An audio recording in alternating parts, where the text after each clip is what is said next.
पहले ही बताए कि आप आग कब रहल बन। अच्छा ये बतावा कितना जल्दी रैली और हमारी सुरक्षा का व्यवस्था कर सकेलो? 4 घंटा में। 12 घंटा देली तोरा के, कल पहुंच जाए।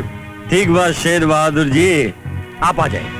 जिंदाबाद शेर बहादुर, जिंदाबाद शेर बहादुर, जिंदाबाद शेर बहादुर, जिंदाबाद शेर बहादुर, जिंदाबाद। राणा जी क्या बात है। पीछे, पीछे। माला पहनाओ। राणा सिंह, पकड़ा।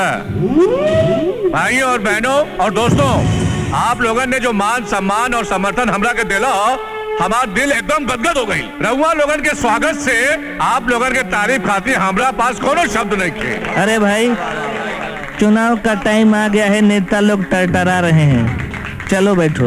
अभी क्षेत्र में आयल बानी, हमार हाथ के मजबूत करो।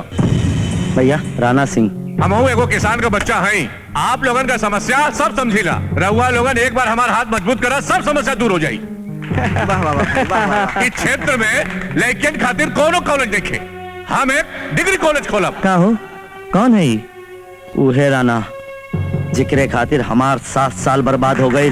कोनो चीज की समस्या न रही, हर आदमी खुश रही, सब कुछ मिली। भैया ये उहे राणा सिंह, खाली हमार हाथ मजबूत करा। हमरा के भरोसा हो कि तू लोग हमार हाथ मजबूत करबो। शेर बहादुर। एक साथे 2 गो शिकार का मतलब?